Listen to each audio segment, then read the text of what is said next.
She stood at the edge of the corporate party, watching couples dance, her secret burning like a brand on her heart.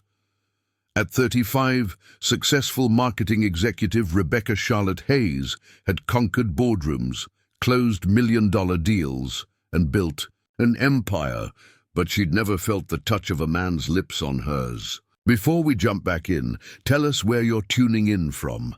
And if this story touches you, make sure you're subscribed, because tomorrow I've saved something extra special for you.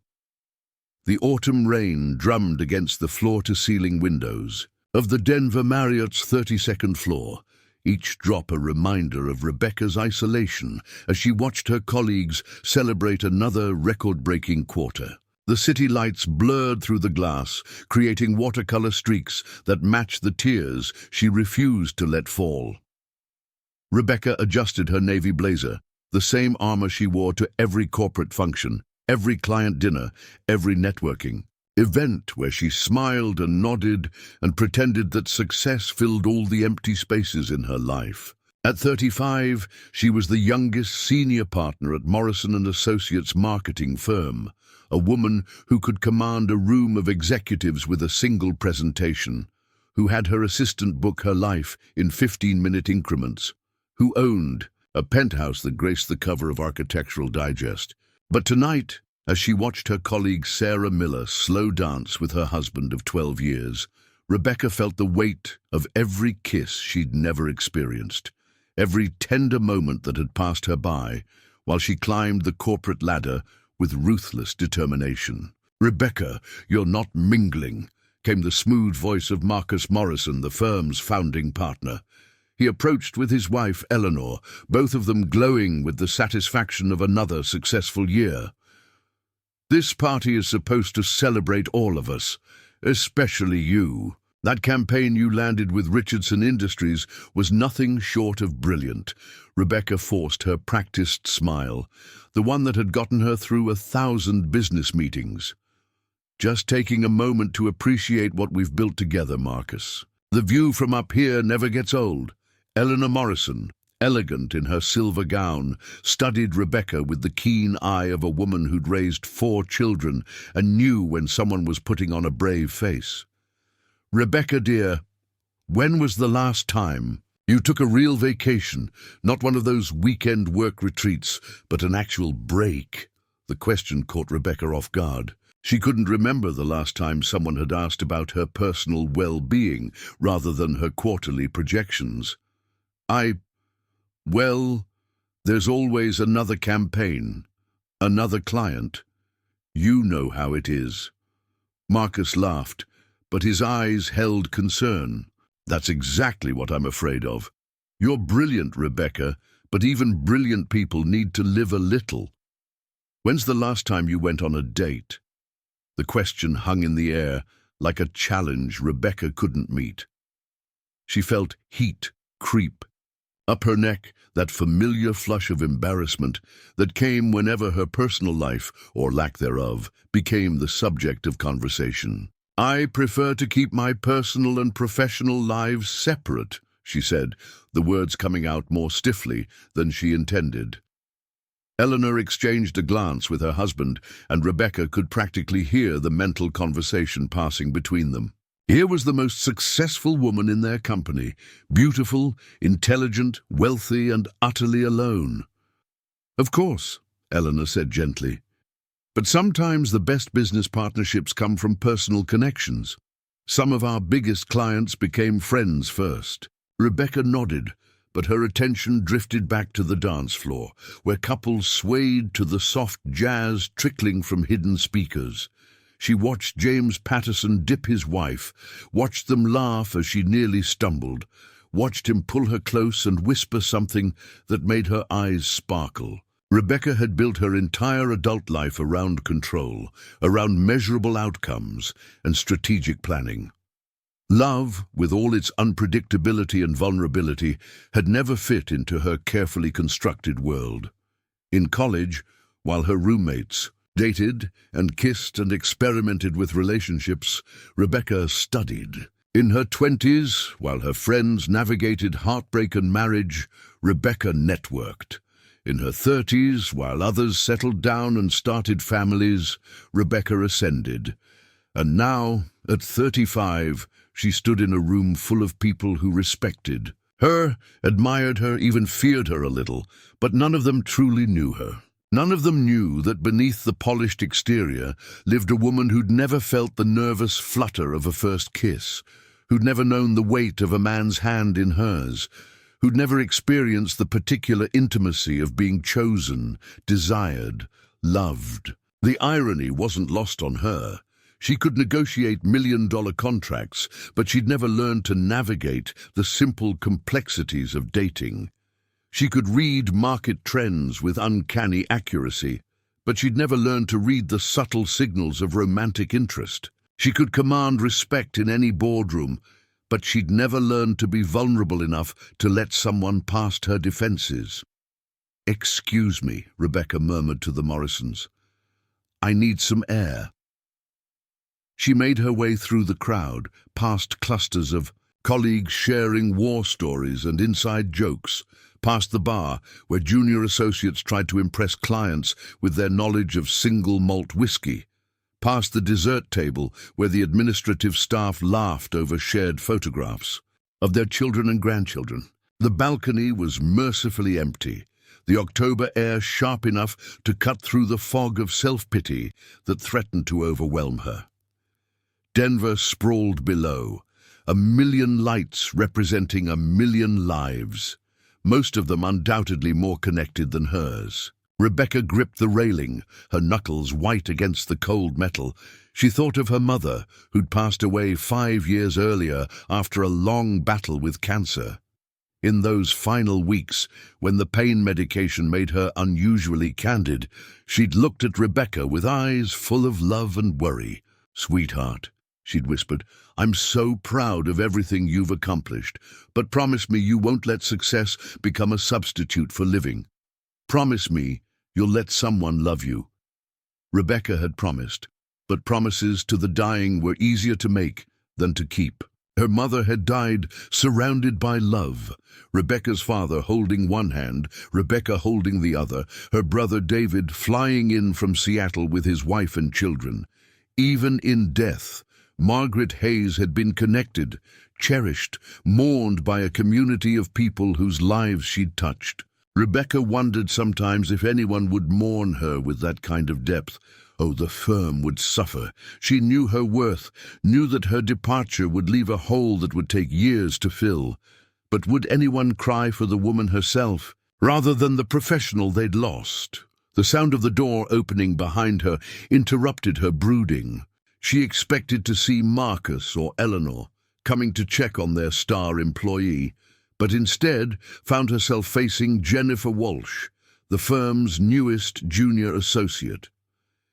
Jennifer was 26, bright-eyed, and still optimistic enough to believe that having it all was actually possible.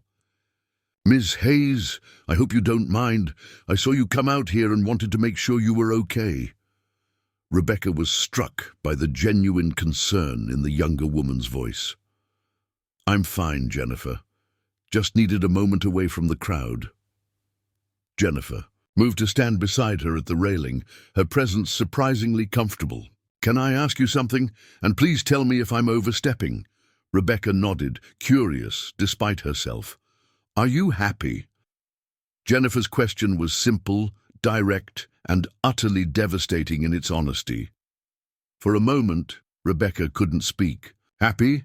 The word felt foreign, like a language she'd once known but forgotten through disuse. "I'm successful," she finally said. "That's not what I asked." Rebecca turned to study the younger woman's profile, seeing something of her former self in Jennifer's determination. But there was something else there too, a warmth, an openness that Rebecca had systematically trained out of herself over the years. "Success used to feel like happiness," Rebecca admitted. "Each promotion, each big client, each award, they all felt like validation that I was on the right path. But lately," she trailed off, unsure how to articulate the growing emptiness that no achievement seemed able to fill. Lately, it feels like you're succeeding at a life that doesn't actually belong to you." The accuracy of Jennifer's observation took Rebecca's breath away. "How did you—" "Because I almost made the same choice," Jennifer said softly. "I was engaged to my college boyfriend, had our whole life planned out. Good job, nice house, 2.5 kids, the whole suburban dream. But I realized I was building someone else's idea of happiness, not my own." "What did you do?" "I broke the engagement, moved to Denver, started over. It was terrifying and lonely and the best decision I ever made. Because now, whatever I build, it'll be mine." Rebecca absorbed this, struck by the courage it must have taken for Jennifer to essentially blow up her life in pursuit of something more authentic. "Do you regret it, being alone?" Jennifer smiled, and for a moment she looked older than her 26 years. "I'm not alone. I'm single. There's a difference. I have friends, family, a career I'm passionate about, and when the right person comes along, I'll be ready because I'll know who I am." The distinction hit Rebecca like a physical blow. She wasn't single. She was alone. She'd spent so many years building walls to protect herself from rejection, from vulnerability, from the possibility of being hurt, that she'd forgotten what it felt like to be open to connection. "Ms. Hayes," Jennifer said gently, "can I ask you something else?" Rebecca nodded, feeling strangely safe in this unexpected conversation. "When's the last time you did something just because it made you happy? Not because it was good for business or good for your career, but just because it brought you joy?" The question hung in the air between them as Rebecca searched her memory. Work trips to exotic locations that she'd been too busy to enjoy. Expensive dinners at restaurants where she'd eaten alone while reviewing proposals. A penthouse apartment filled with beautiful things that no one else had ever seen. "I can't remember," Rebecca whispered, the admission feeling like a confession. Jennifer's hand found hers on the railing, a simple gesture of human connection that Rebecca hadn't realized she'd been starving for. "It's not too late, you know, to start living instead of just succeeding." As if summoned by their conversation, the door opened again, and Marcus appeared. "Rebecca, there you are. The board members from Richardson Industries are asking for you. They want to discuss expanding the contract." Rebecca looked at him, then back at Jennifer, then out at the city lights that suddenly seemed less like a view and more like a prison. For the first time in her career, she felt the weight of the golden handcuffs she'd so carefully forged for herself. "Tell them I'll be right there," she said finally, her voice steady despite the earthquake happening inside her chest. Marcus disappeared back inside, and Jennifer squeezed Rebecca's hand once before letting go. "Whatever you decide," she said, "make sure it's what you want, not what you think you should want." Alone again on the balcony, Rebecca stood at a crossroads she hadn't even realized she'd been approaching. Behind her lay a life of unquestionable professional success, but deepening personal isolation. Ahead lay... what? The unknown was terrifying for someone who'd built her entire identity around having all the answers. But for the first time in years, Rebecca felt something stirring beneath the carefully maintained surface of her life. It wasn't happiness, not yet, but it was possibility. And maybe, she thought as she straightened her blazer and prepared to face another room, full of people who knew her resume, but not her heart, maybe possibility was enough to start with. The rain had stopped while she'd been talking with Jennifer, and the lights of Denver seemed sharper now, more defined. Rebecca took one last look at the city below, squared her shoulders, and walked back into a life that suddenly felt like it might be changeable after all. Preparing and narrating this story took us a lot of time, so if you are enjoying it, subscribe to our channel. It means a lot to us. Now back to the story. 3 weeks after the corporate party that had shattered her carefully maintained illusions, Rebecca Hayes found herself doing something she hadn't done in 15 years, taking a vacation without her laptop. The decision had come suddenly, born from a sleepless night spent staring at her penthouse ceiling and Jennifer Walsh's words echoing in her mind. "When's the last time you did something just because it made you happy?" The answer had been so depressing that Rebecca had called in sick the next morning, something she'd never done unless she was actually hospitalized, and booked the first flight out of Denver that didn't involve a business meeting, which was how she found herself standing in the middle of Sweetwater Valley, Wyoming, population 847, clutching a rental car key and wondering what the hell she was thinking. The September air carried the scent of hay and wood smoke, so different from Denver's. Exhaust and ambition that Rebecca felt like she'd stepped into another world. Main Street stretched before her like something from a postcard, complete with a diner called Rosie's, a general store that looked like it hadn't changed since 1950, and a hotel that advertised clean rooms, hot coffee, and no judgment. Rebecca had chosen Sweetwater for the same reason she chose everything else: research. 3 hours on Google had revealed it as the perfect place for someone who wanted to disappear from their normal life. No five-star resorts, no conference centers, no cell towers strong enough to handle video calls. Just a small town nestled in a valley where the biggest excitement was apparently the annual Corn Maze Festival.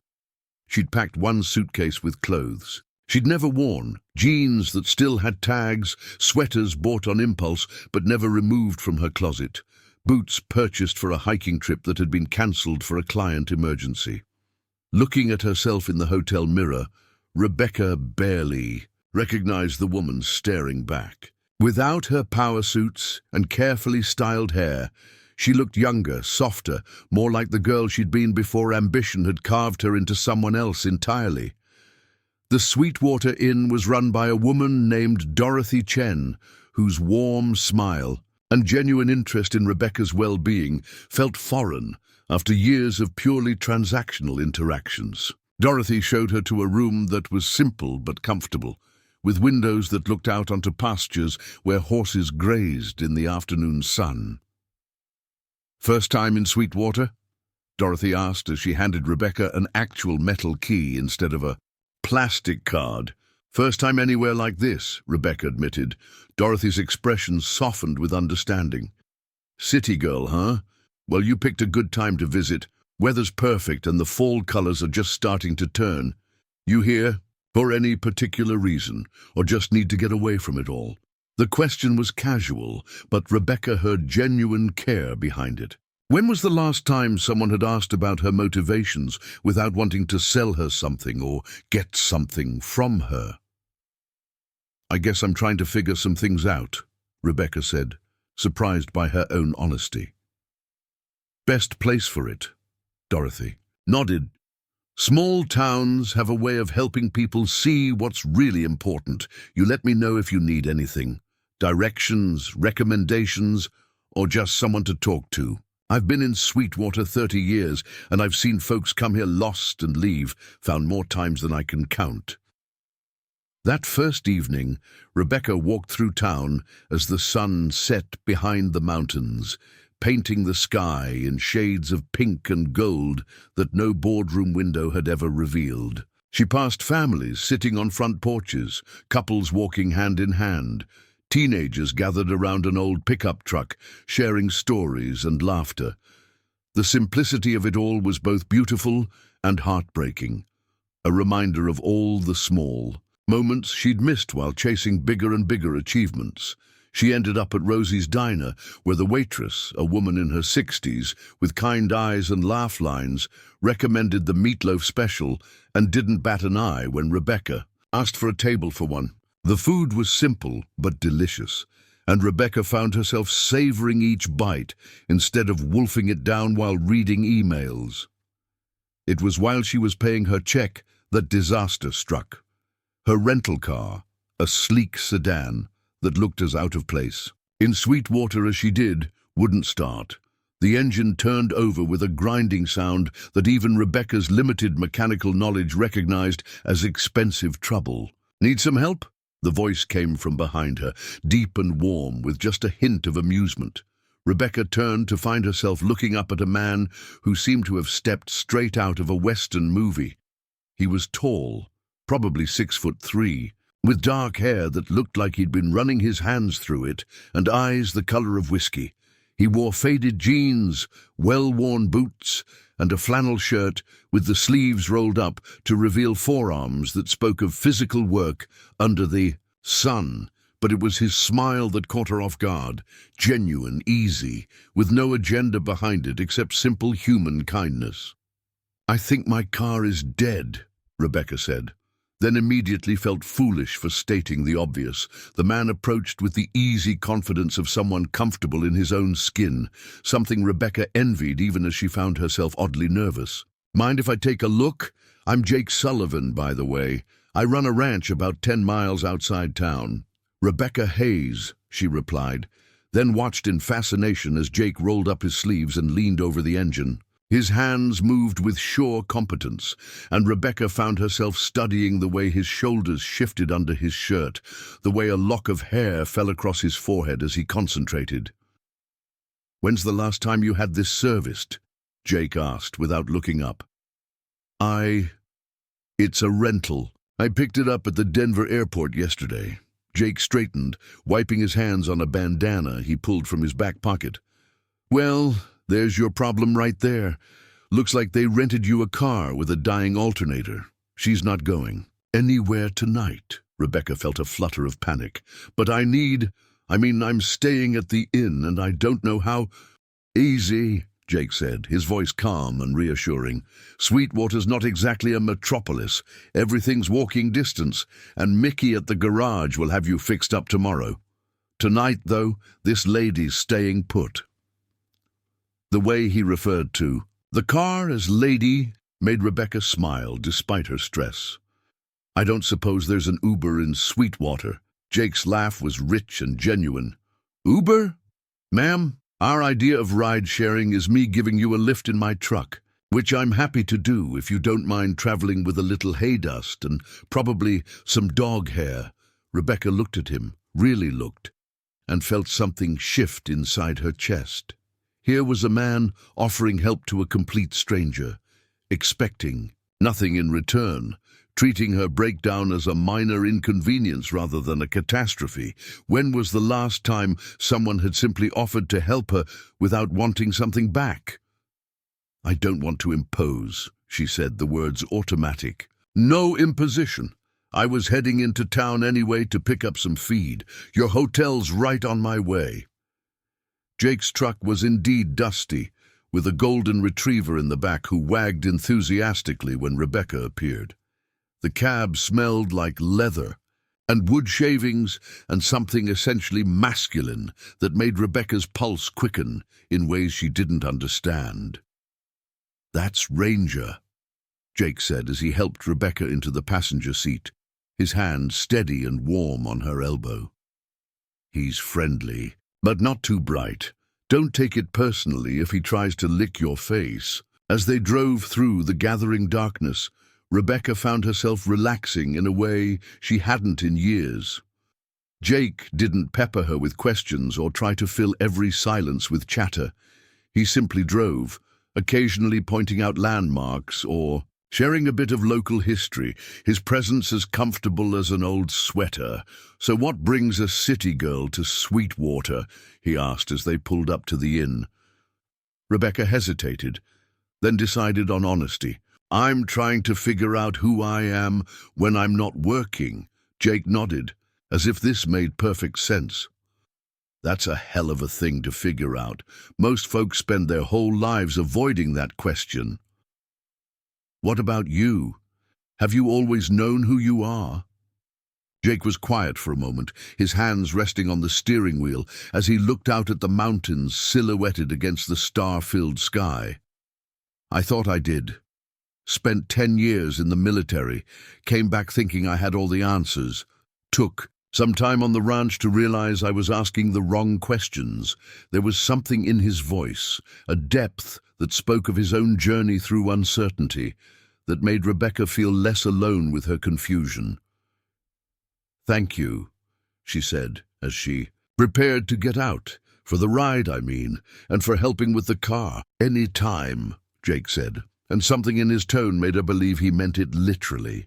"Mickey opens the garage at 7 if you want to get an early start, but if you're not in a hurry, Sweetwater's got its charms. Might be worth sticking around to see a few of them."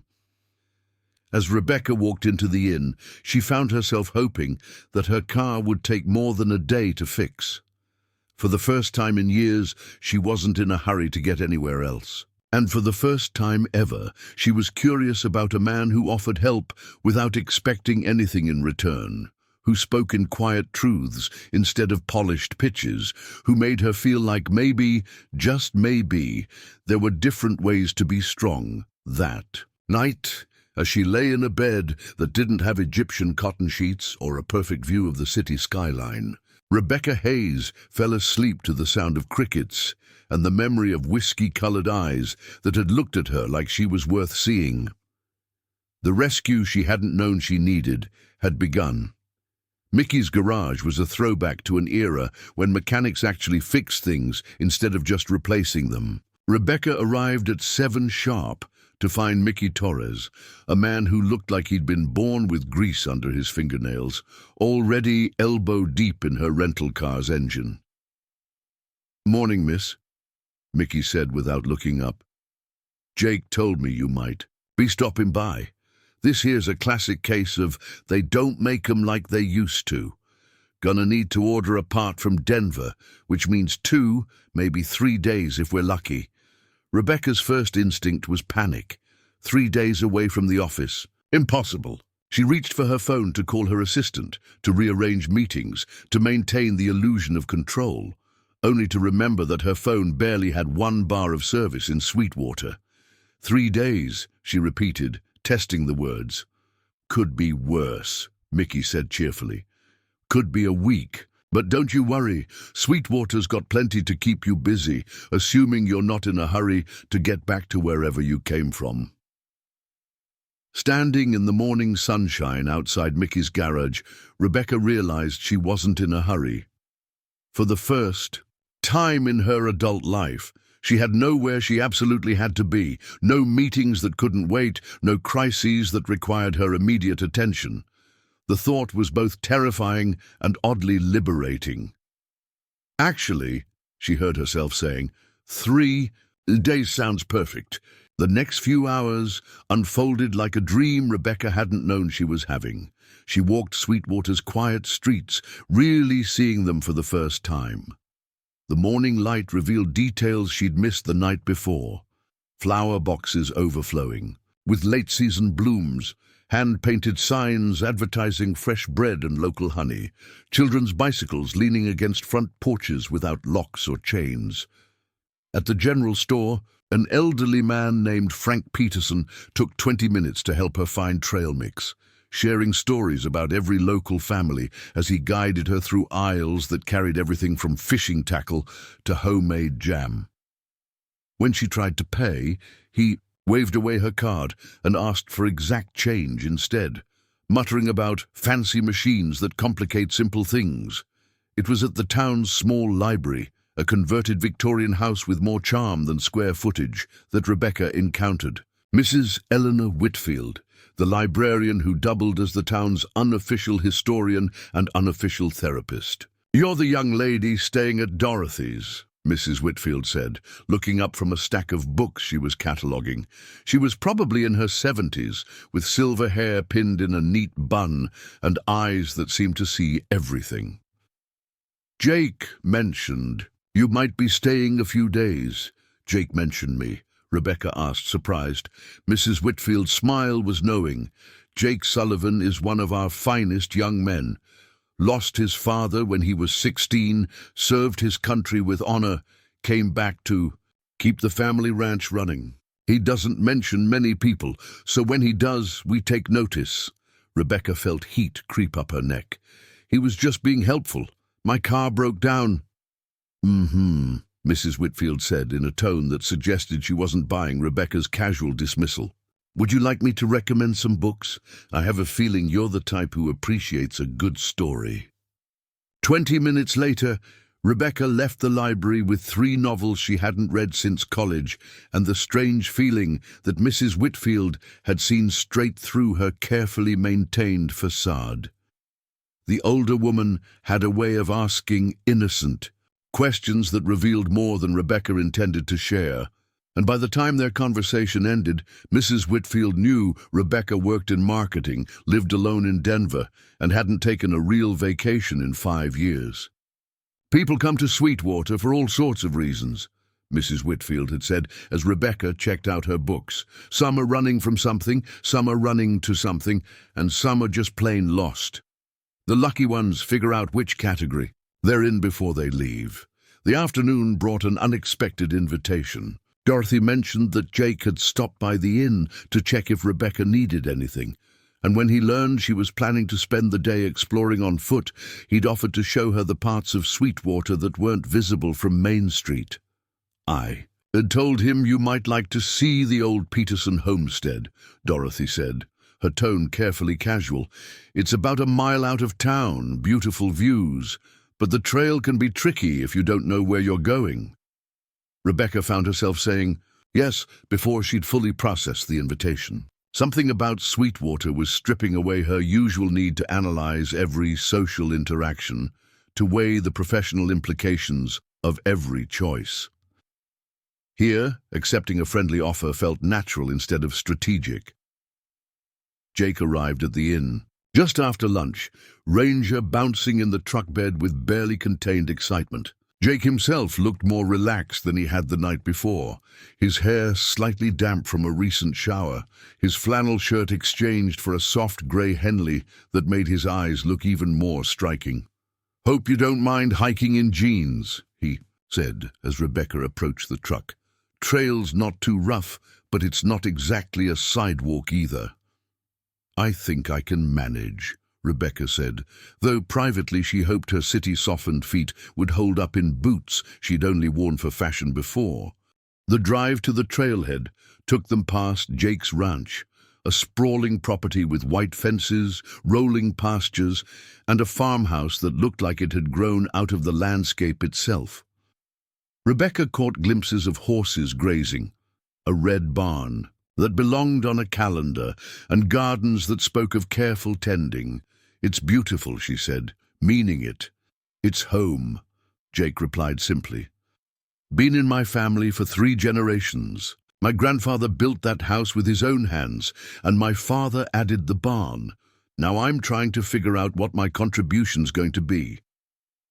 There was something wistful in his voice that made Rebecca glance at him curiously. But before she could ask, they'd arrived at a small parking area where the trail began. The hike was unlike anything Rebecca had experienced. Jake set an easy pace, pointing out wildlife tracks, explaining the names of wildflowers that still bloomed despite the approaching autumn, sharing stories about the land, with the easy knowledge of someone who'd grown up exploring every acre. "This whole valley was homesteaded in the 1880s, he said, as they walked through a grove of aspen trees whose leaves were just beginning to turn gold. "Most of the original families are still here. My great-great-grandfather came out from Missouri with nothing but a wagon, a wife, and more hope than sense. And it worked out," Rebecca asked, "eventually. Not without struggle, though. First winter nearly killed them. Crops failed twice before they figured out what would grow in this soil. But they stuck it out, and now—" He gestured at the valley spread below them, where the little town nestled like a jewel in a green setting. "Now you have this," Rebecca finished. "Now we have this," Jake corrected. "Sweetwater belongs to everyone who calls it home." The distinction struck Rebecca as profound. In her world, success was individual, competitive, zero-sum. The idea of collective ownership, of shared prosperity, felt revolutionary. They reached the Peterson homestead as the afternoon light was beginning to slant golden through the trees. The original cabin still stood, weathered but sturdy, surrounded by the remains of what had once been a thriving farm. Wildflowers had reclaimed the fields, and the silence was broken only by the sound of wind through the aspens and the distant call of a hawk. "It's incredible," Rebecca breathed, settling onto a fallen log that Jake indicated. "How old is it?" "Cabins from 1883. The Petersons farmed here until the 1940s, then moved into town when old age made the isolation too much. The land's part of the National Forest now, but the Historical Society maintains the cabin." They sat in comfortable silence, Rebecca absorbing the peace that seemed to radiate from the place. No cell service, no emails, no urgent demands. Just the simple reality of earth and sky and the quiet presence of a man who seemed as natural in this setting as the trees themselves. "Can I ask you something?" Jake said eventually. Rebecca nodded, surprised to find that his curiosity didn't feel invasive. "What's your life like in Denver? Really like, I mean, not the tourist brochure version." The question should have been simple, but Rebecca found herself struggling to answer. How could she explain the constant pressure, the endless meetings, the way success felt like climbing a ladder that kept getting taller? How could she describe the loneliness of achievement, the way each promotion seemed to lift her further from any meaningful connection? "Busy," she said finally. "Really, really busy. Busy doing what you love?" Another simple question that felt impossible to answer. Rebecca realized she couldn't remember the last time she'd stopped to consider whether she loved what she did, or if she'd simply become very good at it. "I'm good at my job," she said carefully. "I'm successful. I make good money." "That's not what I asked." Jake's gentle persistence reminded Rebecca of her conversation with Jennifer Walsh, the way simple questions could reveal the fault lines in a carefully constructed life. "I don't know," she admitted, the words feeling like a confession. "I used to think I loved it, or maybe I loved what it represented: independence, control, respect. But lately, it feels like I'm succeeding at the wrong things." Jake nodded, as if this made perfect sense. "I went through something similar when I came back from Afghanistan. Everyone expected me to be proud of my service, grateful for the experience, ready to apply military discipline to civilian life. And I was proud, but I was also lost as hell. Took me 2 years to admit that just because I was good at something didn't mean it was right for me." "What changed?" Rebecca asked. "One morning, I was fixing fence with my father, and he asked me if I was happy. Simple question, but I realized I hadn't even thought about happiness in years. I'd been so focused on doing what I thought I should do that I'd forgotten to ask what I wanted to do." The parallels to her own situation were uncomfortably clear. "And what did you want?" Jake smiled, and Rebecca felt something flutter in her chest at the transformation of his face. "To fix fence with my father. To know every acre of this land, to wake up to the sound of horses instead of traffic, to build something that would last instead of just climbing the next rung." As the sun began to set, painting the valley in shades of gold and rose, Rebecca felt something she hadn't experienced in years: contentment. Not the driven satisfaction of a deal closed or a goal achieved, but simple, uncomplicated peace. Walking back to the truck in the gathering twilight, she realized that for the first time in her adult life, she'd spent an entire day without checking her phone, without thinking about work, without mentally rehearsing her next move in the great game of professional advancement. "Thank you," she said as Jake helped her into the passenger seat, his hand warm and steady on her elbow. "For what?" "For showing me this. For sharing it with me." Jake's smile was soft in the dashboard light. "Thank you for appreciating it. Not everyone sees what makes this place special." As they drove back toward town, Ranger's head hanging happily out the back window and the radio playing something soft and country, Rebecca felt the walls she'd built around her heart beginning to develop the tiniest of cracks.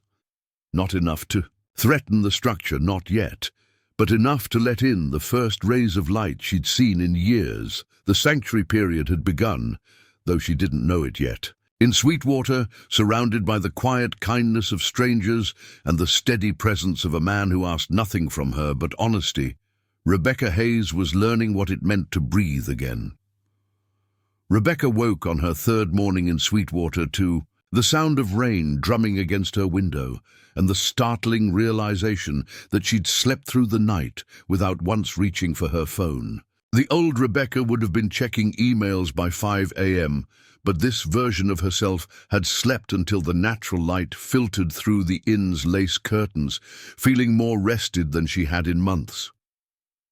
Mickey called just after breakfast with an update that should have frustrated her. The part for her car was delayed, wouldn't arrive until Friday. Instead of the familiar spike of anxiety, Rebecca felt something that might have been relief. "Looks like you're stuck with us a little longer," Dorothy said with a knowing smile as she refilled Rebecca's coffee cup.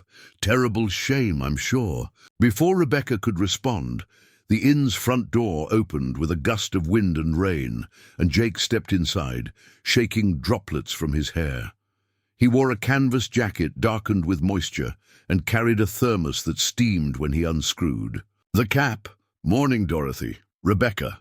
His greeting was warm, informal, as if they'd been friends for years instead of days. "Brought you ladies some of Maria's hot chocolate. Figured with the weather you might appreciate something to warm you up." Maria, Rebecca had learned, was Jake's housekeeper and surrogate mother, a woman who'd helped raise him after his father died, and who apparently made the best hot chocolate in 3 counties.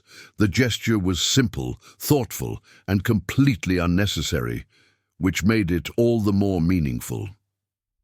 "You didn't have to do that," Rebecca said, accepting the steaming mug, with hands that tingled when they brushed against Jake's. "Maria made me promise," Jake said with a shrug that didn't quite hide his pleasure at her reaction. "She heard there was a visitor in town and decided you needed proper taking care of. You don't argue with Maria."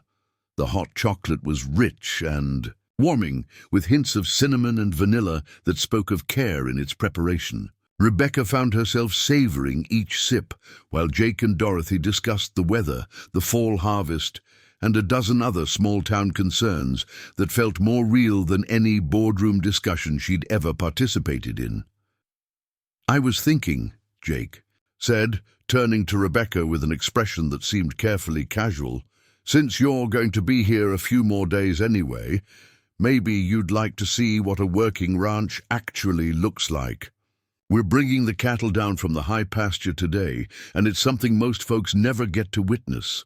The invitation was simple enough, but something in Jake's tone suggested it meant more than casual tourism. Rebecca felt a flutter of nerves that had nothing to do with cattle and everything to do with the way Jake's eyes crinkled when he smiled. "I don't know anything about ranching," she said. "I'd probably just get in the way." "Nothing to get in the way of," Jake assured her. "Mostly you'd just watch and maybe help with the gates. Ranch work isn't complicated, it's just honest." The distinction resonated with Rebecca in ways she couldn't fully articulate. In her world, nothing was ever just honest. Every action had multiple layers, hidden agendas, strategic implications. The idea of work that was simply what it appeared to be felt revolutionary.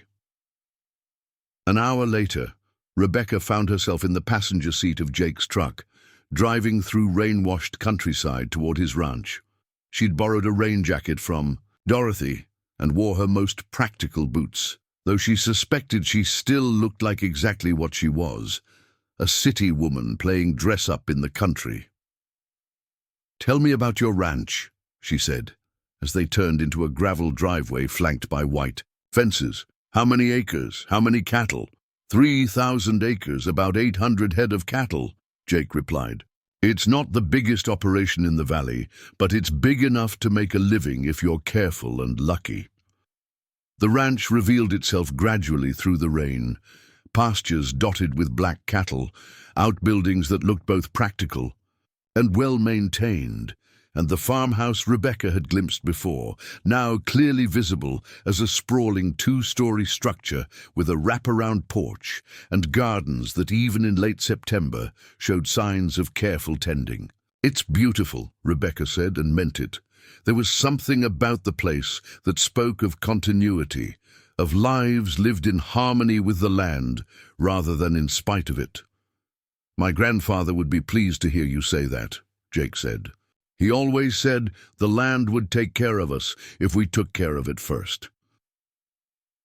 They parked near the barn, where Rebecca met the rest of Jake's crew. Tom Martinez, a weathered cowboy in his 60s who'd worked the ranch since Jake's father's time. His son Carlos, who was home from agricultural college for the week, and Maria Santos, the housekeeper who doubled as ranch cook and who immediately enveloped Rebecca in a hug that smelled like cinnamon and home. "Mija," Maria said, holding Rebecca at arm's length to study her face. "You're too thin. Jake, this girl needs feeding." "I'm working on it, Maria," Jake said with the patience of someone who'd had this conversation before. "But first, we have to get the cattle down before this weather gets worse." What followed was unlike anything Rebecca had ever experienced. She watched from the covered porch of an outbuilding as Jake and his crew worked with their horses to gather cattle scattered across a hillside pasture. Their movements coordinated through years of practice and an understanding of animal behavior that seemed almost mystical to someone whose primary relationship with animals involved the occasional dog walking in Denver's city parks. The rain made everything more difficult, but the men worked with steady competence, their horses picking their way carefully across slippery grass, the cattle gradually being persuaded to move toward lower ground and better shelter. Rebecca found herself mesmerized by the partnership between horse and rider. The way Jake seemed to anticipate his mount's movements, while the horse responded to cues so subtle Rebecca couldn't detect them. "Beautiful, isn't it?" Maria said, appearing beside Rebecca with 2 steaming mugs of coffee. "My late husband used to say there was nothing more graceful than a cowboy and his horse working together." "How long have you been here?" Rebecca asked, accepting the coffee gratefully. 22 years. Came to work for Jake's father when Jake was just a boy, stayed to help raise him after his father passed. Now I stay because this is home, and that boy still needs looking after, even if he thinks he's all grown up." There was such warmth in Maria's voice when she spoke of Jake that Rebecca felt a strange flutter of something that might have been envy. What would it be like to be cared for like that? To have someone who considered your well-being their personal mission? "He's lucky to have you," Rebecca said. "We're lucky to have each other," Maria replied. "Family isn't always about blood, Mija. Sometimes it's about choosing to care." The philosophy was simple but profound, and Rebecca found herself thinking about her own life, the way she'd prioritized independence over connection, self-sufficiency over community. She'd been so focused on not needing anyone that she'd forgotten what it felt like to be needed in return. The cattle drive took most of the morning, and Rebecca was surprised to find herself genuinely engaged by the process. When Jake gestured for her to help open and close gates as the herd moved through different pastures, she felt a small thrill of participation, of being useful in this world so different from her own. "You're a natural," Carlos called out as she managed to close a gate just as the last steer passed through. "Sure, you're not part cowgirl," Rebecca laughed, feeling lighter than she had in years. "Pretty sure. But I'm learning to appreciate the appeal." By lunchtime, the cattle were safely settled in pastures closer to the barn, and Maria had prepared a meal that put most restaurant fare to shame. Beef stew that had been simmering since dawn, fresh bread that was still warm from the oven, and vegetables from the ranch's own garden. They ate in the farmhouse kitchen, a room that radiated warmth and history, its walls lined with family photographs and its table scarred by decades of shared meals. "This is incredible," Rebecca said, savoring a spoonful of stew that tasted like comfort itself. Maria, you're an artist, Maria beamed. Cooking is love made visible, my grandmother used to say. You cook for the people you care about. The statement hung in the air, and Rebecca felt Jake's eyes on her, warm and considering. She looked up to meet his gaze and felt something pass. Between them, unspoken but unmistakable. After lunch, Jake offered to show her the rest of the ranch. They walked through the barn, where Rebecca met the horses up close. Gentle giants with kind eyes who nuzzled her hands looking for treats. Jake introduced each one by name and personality. Storm, who was moody but reliable. Belle, who was sweet but lazy. Thunder, who was young and energetic and still learning his job. "Do you ride?" Jake asked as Rebecca tentatively stroked Thunder's neck. "I took lessons when I was 12, Rebecca said, "but that was a long time ago, and I wasn't very good even then. It's like anything else, comes back once you get the feel for it again. Maybe before you leave, we could take a short ride. Nothing fancy, just around the lower pasture." The suggestion sent an unexpected thrill through Rebecca. The idea of trusting herself to an animal's care, of moving through the landscape at something other than highway speed, appealed to something she hadn't known she possessed. "I'd like that," she said, surprised by her own certainty. As the afternoon wore on, Rebecca found herself helping with small tasks around the ranch, feeding chickens that made her laugh with their offended dignity when she scattered their grain, incorrectly collecting eggs that were still warm from the nest, helping Maria hang laundry on a covered porch where the rain couldn't reach it. Each task was simple, grounding, satisfying in ways that negotiating million-dollar contracts had never been. There was something profoundly peaceful about work that had tangible, immediate results, about being part of a community where everyone's contribution mattered. "You're good at this," Jake said, as they worked together to stack hay bales in the barn, their movements falling into an easy rhythm. "Ranch life suits you?" Rebecca paused, a hay bale halfway to the stack, struck by the observation. "I never would have thought so. I'm about as far from a country girl as you can get." "Maybe," Jake said, moving to help her lift the bale into place, his hands covering hers for a moment that made her breath catch. "Or maybe you just never had the chance to find out who you really are underneath all that city polish." His words echoed Mrs. Whitfield's observation about people coming to Sweetwater to figure out what they were running from or to. Rebecca was beginning to suspect she'd been running from herself without even knowing it. As evening approached and the rain finally stopped, Jake walked her back to his truck for the drive to town. The air smelled washed and clean, and the setting sun broke through the clouds to paint everything in golden light. "Thank you," Rebecca said, as they stood beside the truck, suddenly reluctant to end the day. "For sharing this with me, for letting me be part of it." "Thank you for wanting to be part of it," Jake replied. "Not everyone appreciates what we do here." "Your ex-wife?" Rebecca asked, then immediately regretted the personal question. Jake's expression didn't close off, but it grew thoughtful. "Jessica always saw the ranch as something to escape from, not something to embrace. She married the man she thought I could become, not the man I was." There was no bitterness in his voice, just the sadness of a dream that hadn't worked out the way either party had hoped. "I'm sorry," Rebecca said. "Don't be. We wanted different things. Better to figure that out before we made each other miserable trying to change." Jake looked at her directly then, his gaze steady and warm. "The right person sees what you have to offer and appreciates it as it is." The statement felt like more than philosophy, felt like something directed specifically at her, and Rebecca felt her heart begin to race in ways that had nothing to do with physical exertion. As they drove back to town through the gathering dusk, Rebecca found herself studying Jake's profile in the dashboard light, memorizing the strong line of his jaw, the way his hands rested easy on the steering wheel, the quiet competence that seemed to radiate from him like heat.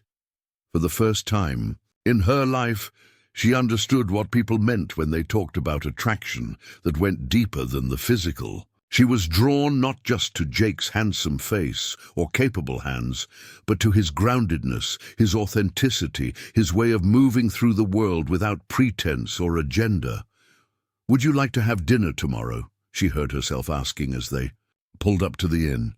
"I mean, if you're not too busy with ranch work." "I know a city girl's idea of dinner conversation probably isn't very exciting compared to Rebecca," Jake interrupted gently, his hand covering hers on the truck's bench seat. "I'd love to have dinner with you."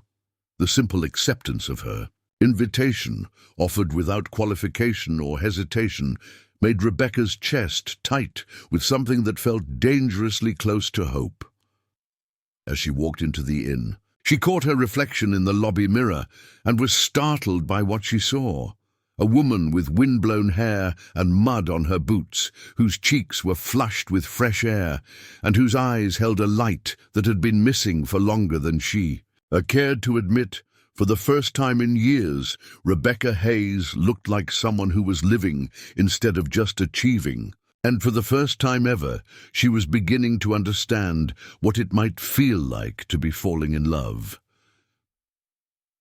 Rebecca stood before her open suitcase, staring at the 3 dresses she'd packed for emergencies she'd never imagined would involve dinner. With a cowboy.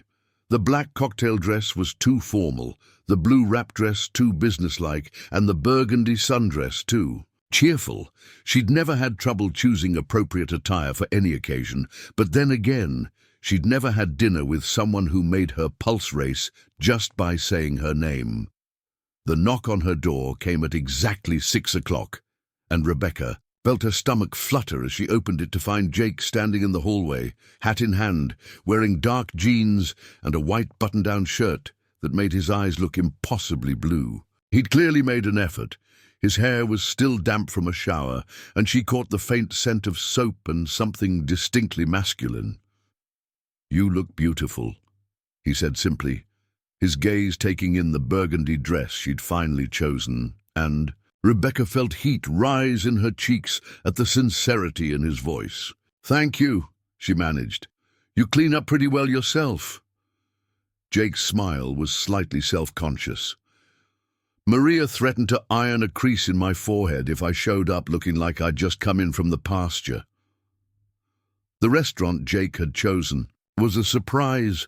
Not Rosie's Diner, which Rebecca had expected, but a small Italian place called Bella Vista that occupied the 2nd floor of a converted Victorian house on the edge of town. The dining room was intimate, with exposed brick walls, candles flickering on white tablecloths, and windows that offered a view of the valley below.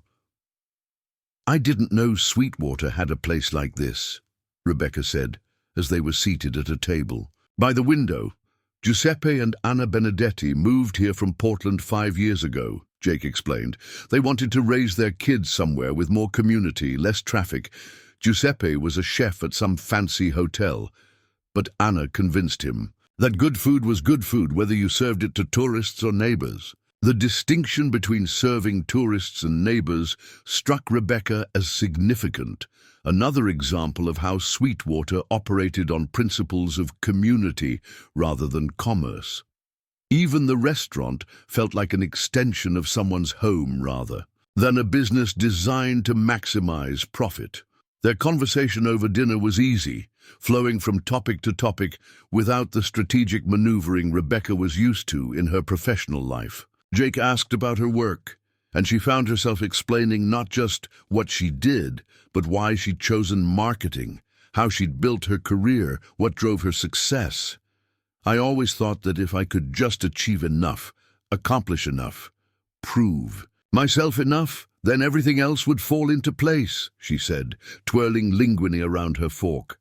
"Love, happiness, fulfillment, those felt like luxuries I could pursue once I'd established myself professionally." "And now?" Jake asked. Rebecca paused, considering. "Now I'm wondering if I've been climbing the wrong mountain entirely." Jake nodded as if this made perfect sense. I used to think that way about the military. Every promotion, every commendation, every successful mission felt like proof that I was becoming the man I was supposed to be. It took coming home to realize I'd been trying to become someone else's version of success. "What happened?" Rebecca asked, sensing there was more to the story. Jake was quiet for a moment, his fingers turning his wineglass slowly on the table. "My father died while I was deployed in Afghanistan. Heart attack, completely unexpected. I got emergency leave to come home for the funeral, but I was scheduled to ship out again 2 weeks later."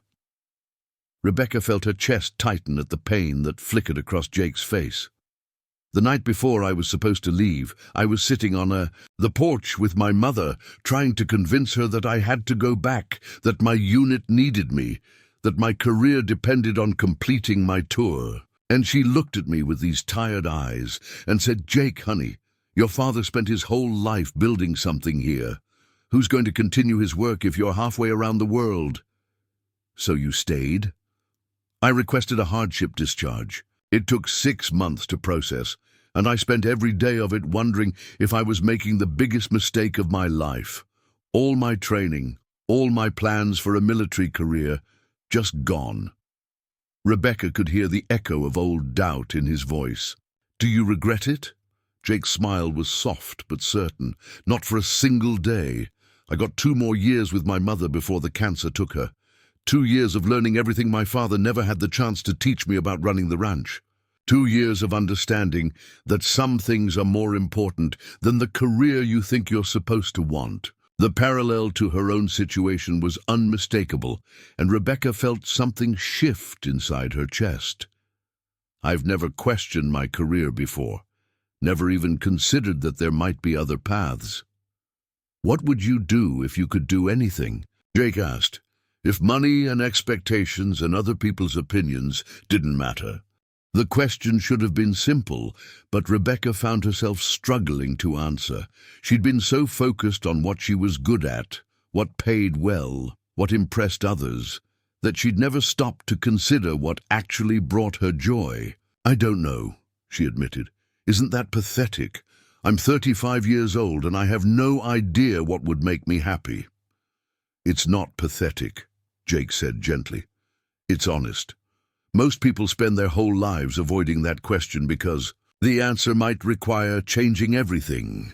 As their conversation deepened, Rebecca found herself sharing things she'd never told anyone. She talked about the loneliness of success, the way each promotion had seemed to lift her further from meaningful connection. She described her penthouse apartment that felt more like a museum than a home, her calendar that was packed with obligations, but empty of joy. "I haven't had a best friend since college," she confessed over dessert. "I have colleagues, networking contacts, people I see at industry events, but no one who calls just to check how I'm doing. No one who knows I cry at dog food commercials or that I still sleep with a nightlight because I'm afraid of the dark." Jake's expression was tender, understanding. "When did you stop letting people know you?" Rebecca considered the question. "Gradually, I think. Each time someone tried to get close, I found reasons why it wouldn't work. Too busy, wrong timing, incompatible goals. It was easier to be alone than to risk being disappointed, or disappointing someone else." The insight hit too close to home, and Rebecca felt tears prick her eyes. "Maybe I spent so much energy becoming someone worthy of success that I forgot how to just be someone worthy of love." Jake reached across the table and covered her hand with his, the simple contact sending warmth up her arm. "Rebecca, you don't have to earn love. You don't have to accomplish enough, or achieve enough, or prove enough. You just have to be brave enough to accept it when it's offered." The words hung in the air between them, loaded with meaning that went far beyond general philosophy. Rebecca looked into Jake's eyes and saw something that made her breath catch. Not just attraction or affection, but genuine care, the kind of deep regard she'd convinced herself she didn't need. "I don't know how," she whispered. "I don't know how to be that brave." Sure you do, Jake said, his thumb tracing gentle circles on the back of her hand. You left everything familiar to take a vacation in a place where you knew no one. You spent a day learning to work cattle. You're having this conversation right now. That's all bravery, Rebecca. Maybe not the kind that gets you promotions, but the kind that gets you a life worth living. After dinner, they walked slowly back toward the inn, neither seeming eager to end the evening. The night air was crisp and clear, full of stars that were impossible to see from Rebecca's Denver penthouse. Their footsteps echoed softly on the sidewalk, and Rebecca was acutely aware of Jake's presence beside her, the way his shoulder almost brushed hers, the way he seemed to slow his naturally longer stride to match hers. "Can I ask you something?" Rebecca said as they reached the inn's front porch. "Anything. Why haven't you remarried? After your divorce, I mean. She gestured helplessly, trying to encompass all the qualities that made Jake Sullivan remarkable. "You're everything women say they want. Kind, stable, honest, successful in your own way. Why are you still single?" Jake leaned against the porch, railing, his expression thoughtful. "For a long time I thought it was because I hadn't met the right person. But lately, I've been wondering if it's because I was waiting for someone who could see what I have to offer instead of what I lack." "What do you lack?" Rebecca asked, genuinely puzzled. "Ambition, according to Jessica. I don't want to expand the ranch into some kind of agricultural empire. I'm not interested in running for local office or joining the country club or moving somewhere with better cultural opportunities. I want to take care of the land my family left me, raise good cattle, maybe have kids who understand the value of honest work. That's not enough for some people." Rebecca felt a stab of recognition. How many men had she dismissed because they weren't driven enough, ambitious enough, successful enough by her narrow definition? How many potential connections had she missed because she'd been looking for someone who matched her resume instead of someone who matched her heart? "Jessica was an idiot," she said fiercely, surprising them both with her vehemence. Jake's laugh was warm and genuine.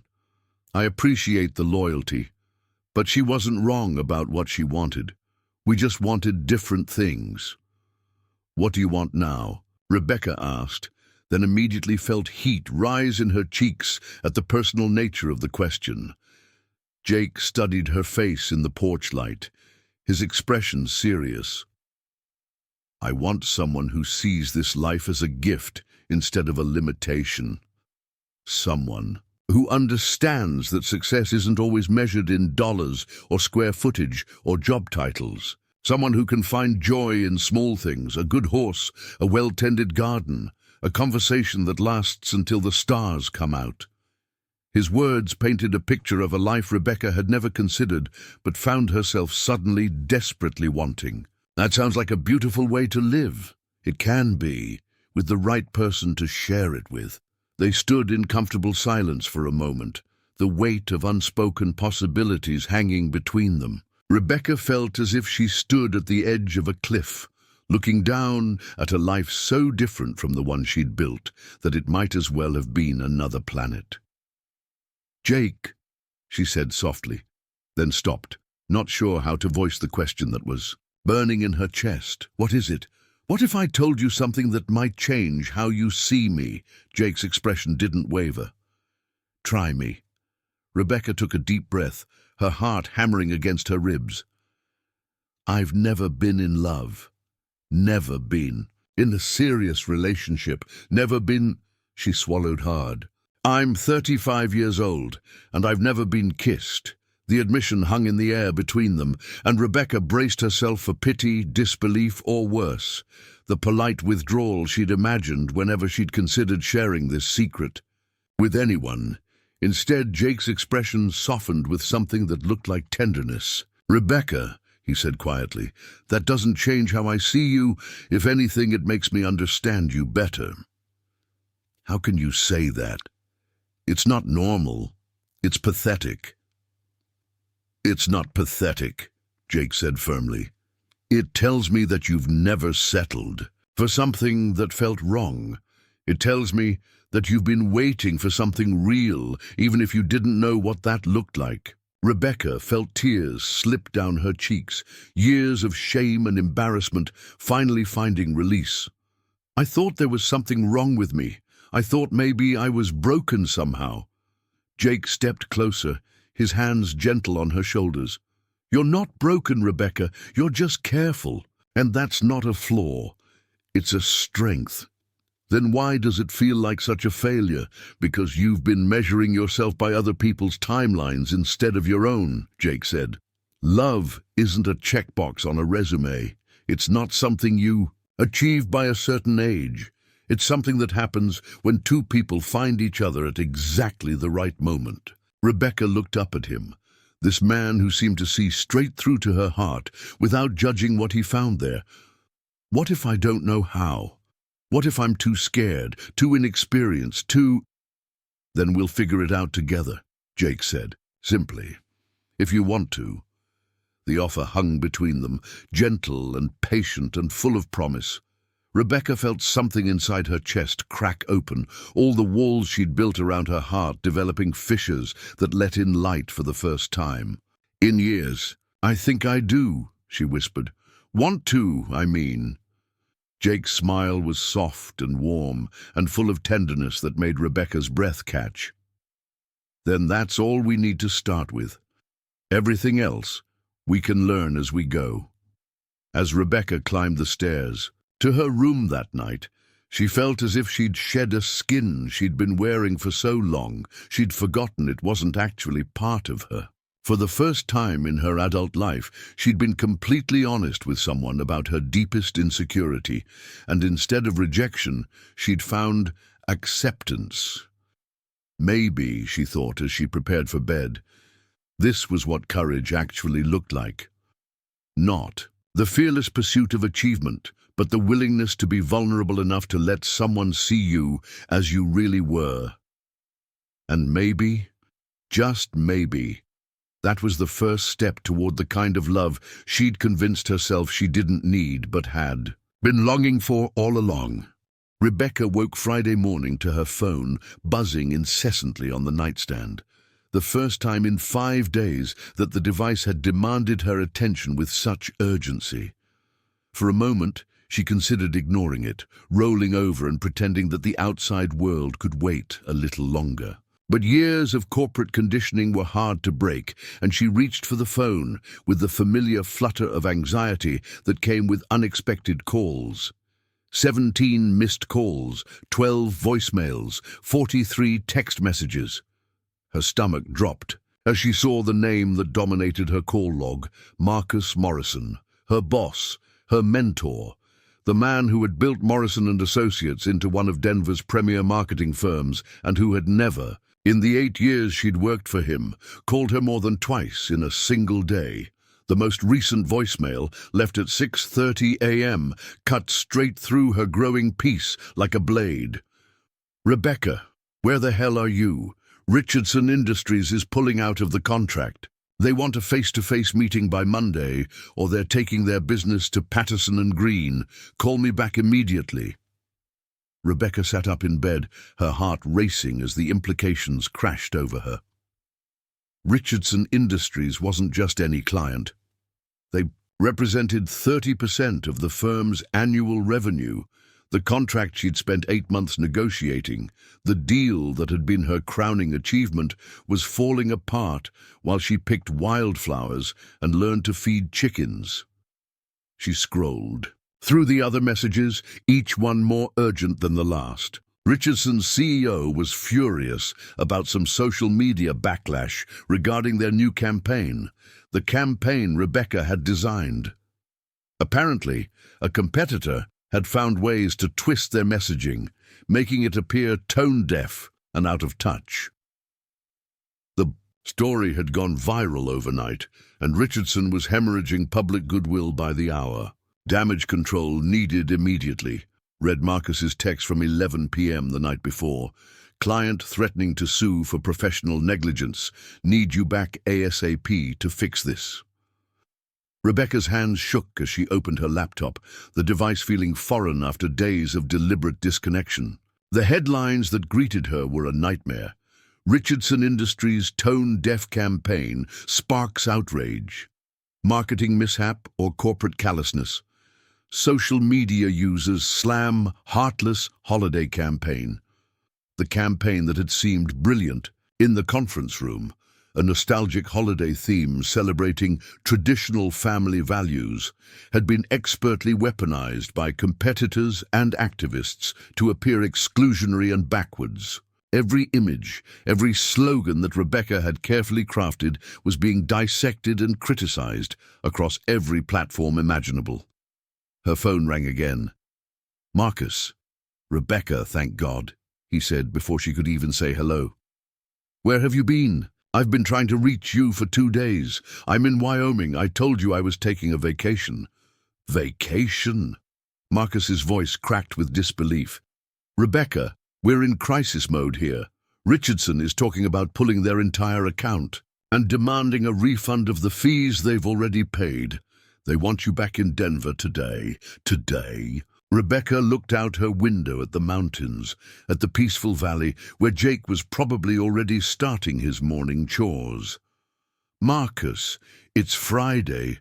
Surely this can wait until Monday." The silence on the other end of the line was deafening. When Marcus spoke again, his voice was carefully controlled. "Rebecca, I don't think you understand the gravity of this situation. If we lose Richardson, we're looking at layoffs. Significant ones. Your assistant Jennifer has been fielding calls from headhunters all week because word is getting out that we might be in trouble." "Jennifer?" Rebecca thought of the young woman who had challenged her on the hotel balcony, who had encouraged her to find what made her happy. The idea of Jennifer losing her job because Rebecca had been too selfish to check her phone felt like a physical "A blow. I'll catch the next flight out," Rebecca heard herself saying, though the words felt like they were coming from someone else. "Good. There's a 2 p.m. flight out of Denver. I've already had Jennifer book you a ticket. You'll need to be here by tonight for an emergency strategy session." Rebecca stared at the phone after Marcus hung up, her peaceful morning shattered like glass. Around her, the in-room that had felt like a sanctuary now seemed like a prison of her own making. How had she been so naive to think she could just disappear from her responsibilities? How had she convinced herself that the life she'd built in Denver could survive without her constant attention? A knock on her door interrupted her spiraling thoughts. She opened it to find Jake, hat in hand, wearing the kind of smile that had become as natural to her as breathing. "Morning," he said, then stopped, his expression shifting as he took in her face. "What's wrong?" "I have to go back to Denver," Rebecca said, the words tasting like ashes. "Today, there's a crisis at work and She couldn't finish the sentence. How could she explain that the perfect bubble they'd been living in was about to burst? That the real world had found her even here, in this place that had felt so separate from everything else? Jake's face went carefully neutral, but Rebecca saw something flicker in his eyes, disappointment maybe, or hurt. "When?" "This afternoon. There's a flight at 2. That's, Jake glanced at his watch. "That's in 5 hours. "I know." Rebecca felt tears threaten, her throat tight with emotion she didn't know how to process. "I'm sorry. I know we had plans. And I know this seems sudden, but people are going to lose their jobs if I don't fix this." Jake stepped into the room, closing the door behind him. "What happened?" Rebecca found herself pouring out the whole story. The social media disaster, Richardson's threats, Marcus's panic. Jake listened without interrupting, his expression growing more thoughtful with each detail. "So let me understand this," he said when she finished. "A client is upset because a campaign you created months ago is being criticized by people on the internet, and they want you to fly back immediately to fix something that may not even be fixable." Put that way, it sounded almost absurd. But Rebecca shook her head. "It's not that simple. This is my career, Jake. This is everything I've worked for. If I don't go back, if I don't fix this, then what was the point of any of it?" Maybe the point is that you've realized there are more important things than fixing other people's problems at the expense of your own happiness. Rebecca stared at him, struck by the calm certainty in his voice. You don't understand. I have responsibilities. People depend on me. And what about what you depend on? Jake asked gently. What about what makes you happy? What about the life you could have if you stopped running back every time someone else's emergency became your crisis? The question hit too close to home, and Rebecca felt anger flare. At Jake for making it sound so simple, at herself for being weak enough to consider his point, at the whole situation for forcing her to choose between the life she'd built and the life she'd glimpsed. It's easy for you to say, she snapped. Your life is simple. You have your ranch, your community, your clear sense of purpose. You don't have shareholders and clients and dozens of people whose livelihoods depend on your decisions. Jake's expression didn't change, but Rebecca saw her words land like blows. You're right, he said quietly. My life is simple. I chose simple because I learned that complicated doesn't necessarily mean important. The statement hung between them, loaded with everything they weren't saying. Rebecca felt the chasm opening up between them, not just physical distance, but the fundamental gap between their worldviews, their priorities, their definitions of what mattered. I have to pack, she said, turning away from the understanding. In his eyes, Rebecca. Jake's voice stopped her at the closet. What if you stayed? What if you stayed? What if you called your boss and told him to handle this crisis without you? What if you chose yourself for once instead of choosing work? Rebecca felt something inside her chest crack at the hope in his voice, at the impossible suggestion he was making. I can't, you know I can't. Can't or won't. The distinction was surgical in its precision, cutting straight to the heart of her dilemma. Could she stay? Technically, yes. The world wouldn't end if she wasn't on that plane. Marcus would find a way to handle the Richardson situation, with or without her. The firm might suffer, but it wouldn't collapse. But the cost? If I stay, I lose everything, she said, her voice barely above a whisper. My job, my reputation, my financial security, everything I've spent 15 years building. And if you go, Rebecca met his gaze, seeing the question he wasn't asking. If she got on that plane, if she chose the crisis over this fragile new beginning, what would she lose? The possibility of love? The chance at a different kind of life? The man who had shown her what it meant to be valued for who she was, rather than what she accomplished.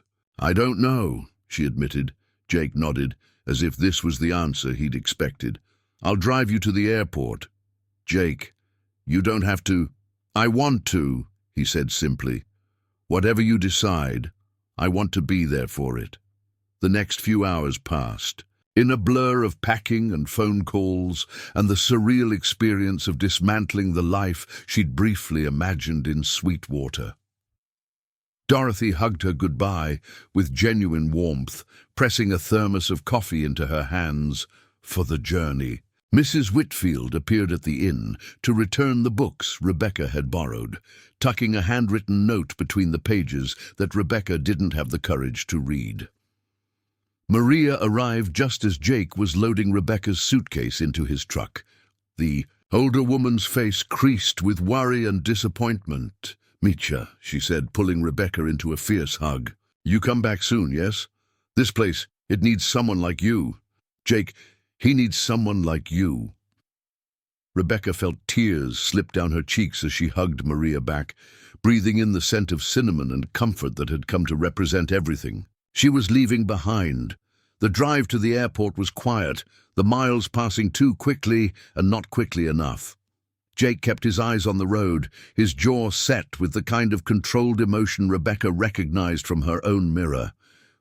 They were both trying to hold something together that was already breaking apart. I'm sorry, Rebecca said, as they pulled into the departure terminal. I know this isn't how you thought this week would end. Jake parked the truck and turned to face her, his expression serious. Rebecca, I need you to know something. This week, getting to know you, watching you discover who you are when you're not trying to be what everyone else expects. It's been the best week I've had in years. Whatever happens next, I want you to remember that you have choices. You always have choices.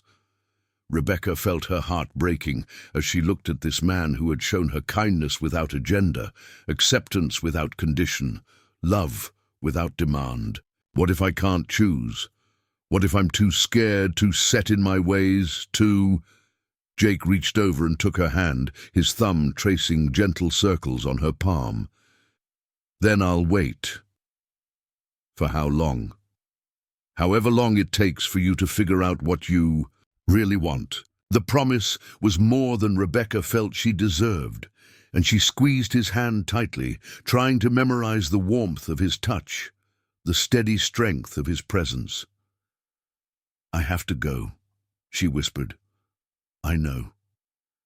Jake walked her to the security checkpoint, carrying her bag with the same gentle competence he brought to everything. At the gate, he set down her suitcase and turned to face her one last time. Rebecca, he said softly, whatever you decide, make sure it's what you want, not what you think you should want. The echo of Jennifer's words from that first night hit Rebecca like a physical blow. Here were the two people who had challenged her to examine her life, both offering the same wisdom from different perspectives. But what if I don't know the difference anymore? She asked. Jake's smile was sad but genuine. Then you keep asking the question until you do. As Rebecca walked through security, leaving Jake and Sweetwater and the possibility of a different life behind, she felt like she was sleepwalking through someone else's nightmare. The plane that would take her back to Denver, back to crisis management and damage control, and the endless pursuit of professional success, felt like a time machine carrying her backwards into a life that no longer fit. But as the aircraft lifted off and Wyoming fell away beneath her, Rebecca pressed her face to the window and watched the mountains shrink into the distance, carrying with them the memory of a cowboy who had offered to teach her what love felt like. If only she'd been brave, enough to stay and learn. The threat that had called her back wasn't external enemies or natural disasters. It was the life she'd built for herself, the golden cage she'd spent 15 years constructing, demanding that she choose between the security of her prison and the terrifying freedom of an uncertain future. And as Denver's skyline came into view, Rebecca realized that the real battle was just beginning. The emergency strategy meeting at Morrison & Associates stretched past midnight, the conference room thick with tension and the stale smell of takeout containers. Rebecca sat at the polished mahogany table she'd occupied for countless similar crises over the years, but this time felt different. This time, she felt like she was watching herself from outside her body, observing a woman who looked like her, but seemed like a stranger. The social media backlash is accelerating, Jennifer Walsh reported from her laptop, dark circles under her eyes testament to the 72 hours she'd spent managing the crisis. We're up to 2 million negative impressions, and several influencers have picked up the story. Richardson's stock price has dropped 3% since the story broke. Marcus Morrison paced behind his chair, his usually perfect appearance, disheveled.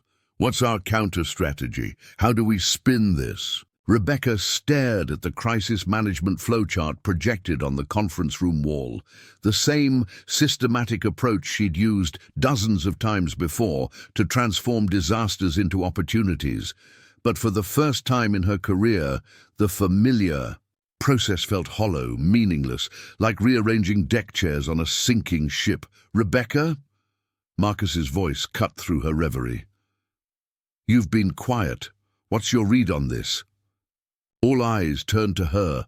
Marcus, Jennifer, the senior associates who'd been called in despite the late hour, the Richardson Industries executives who'd flown in from Phoenix demanding answers. These people were depending on her expertise, her track record, her ability to pull victory from the jaws of defeat. Honestly, Rebecca said, the words slipping out before she could stop it. I think we're approaching this all wrong. The room fell silent. Marcus's eyebrows shot up. Excuse me?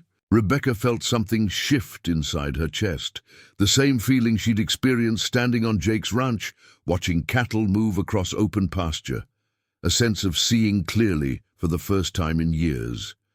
We're treating this like a problem to be managed instead of a symptom of a deeper issue, she continued, her voice growing stronger. The campaign failed because it was designed in a bubble by people who've never lived the reality they were trying to sell. We created an aspirational fantasy instead of an authentic message. Robert Richardson, the company's CEO, leaned forward. Are you saying my company isn't authentic? I'm saying the campaign wasn't, Rebecca replied, meeting his gaze steadily. And the public can tell the difference. They always can, eventually. The temperature in the room seemed to drop 10 degrees. Marcus's face had gone pale. Rebecca, I'm being honest, Rebecca interrupted, a strange calm settling over her. For once in my career, I'm telling a client what they need to hear instead of what they want to hear. She stood, moving to the whiteboard, where the campaign elements were displayed. Look at these images, stock photos of perfect families in perfect homes celebrating perfect holidays. When was the last time any of us actually experienced a holiday like this? When was the last time Richardson's target demographic experienced it? Jennifer was staring at her with something that might have been admiration. The Richardson executives looked like they'd been slapped. What are you suggesting? Robert Richardson asked, his voice dangerously quiet. Rebecca felt Jake's words echoing in her mind. The right person sees what you have to offer and appreciates it as it is. She thought of Sweetwater, of Dorothy's genuine warmth, of Maria's kitchen where love was made visible through food, of communities built on authenticity rather than aspiration. I'm suggesting we start over, she said, not with damage control or spin or clever messaging designed to make people forget this happened. I'm suggesting we create something real. Real? Marcus sputtered. Rebecca, we need to contain this situation, not experiment with real, Rebecca repeated firmly. A campaign that acknowledges different kinds of families, different economic realities, different ways of celebrating. A campaign that speaks to people where they actually live, instead of where we think they should want to live. She turned to Robert Richardson, whose expression had shifted from anger to something that might have been curiosity. Your company makes products for families, right? All kinds of families, single parents working 2 jobs, grandparents raising grandchildren, couples who can't afford traditional celebrations but still want to create meaningful moments. Why aren't we talking to them? The room was silent, except for the hum of the air conditioning and the distant sound of Denver traffic far below. Rebecca could feel her career hanging in the balance, could sense Marcus's horror at her departure from established protocol, could see the Richardson executives weighing her words against their expectations. It would be a complete pivot, Robert Richardson said slowly. New creative, new messaging, new media strategy. Yes, Rebecca agreed, it would be honest, and it would work because people are desperate for honesty in advertising. They're tired of being sold dreams they can't afford by companies that don't understand their reality. Jennifer cleared her throat softly. The social media response suggests she might be right. The negative comments aren't just about the campaign. They're about feeling unseen, unrepresented. People are saying the brand doesn't understand them. Marcus shot Jennifer a warning look, but Rebecca felt a surge of gratitude for the younger woman's support. How long would a complete redesign take? Asked Sarah Richardson, Robert's daughter and the company's VP of marketing. Rebecca calculated quickly. 6 weeks for a full campaign, but we could have preliminary concepts in 2 weeks, enough to show direction and intent. And in the meantime, Robert Richardson's voice was carefully neutral. In the meantime, we stop trying to manage the conversation and start joining it. We acknowledge that we missed the mark, we listen to what people are actually saying, and we promise to do better. Not with corporate speak, but with genuine human communication. Marcus looked like he was about to have a stroke. Rebecca, that's not how crisis management works. You don't admit fault when you're facing potential litigation. You do, if admitting fault is the right thing to do, Rebecca said quietly. And if you want to build something sustainable instead of just surviving the next quarterly report. The words hung in the air, and Rebecca realized she wasn't just talking about the Richardson campaign anymore. She was talking about her entire approach to business, to life, to the careful construction of success that had brought her to this sterile conference room at 1 a.m, fighting to save a campaign that had never been worth saving in the first place. Robert Richardson exchanged a long look with his daughter, some silent communication passing between them. Finally, he turned back to Rebecca. You're taking a significant risk with our brand reputation. Yes, Rebecca acknowledged, but the alternative is continuing to pretend that the current approach is working when it clearly isn't. The risk of authenticity is smaller than the risk of remaining tone-deaf. Another long silence. Then Sarah Richardson spoke up. What would the new campaign look like? Conceptually, I mean. Rebecca moved to the whiteboard, picking up a marker with hands that were steadier than she'd expected. Real families in real situations, finding real ways to celebrate connection. A single mother and her teenage daughter decorating a studio apartment with handmade ornaments. Grandparents video calling grandchildren they can't afford to visit. A young couple creating their first holiday tradition in a tiny apartment with more love than money. As she spoke, Rebecca found herself drawing on everything she'd experienced in Sweetwater. The genuine warmth between neighbors, the way Dorothy had made her feel like family despite being a stranger, the simple satisfaction of a meal shared with people who cared about each other rather than what they could gain from the relationship. Products that serve real needs instead of manufactured desires, she continued. Marketing that says, we understand your reality, instead of aspire to this fantasy you can't afford. Jennifer was typing rapidly, capturing the concepts.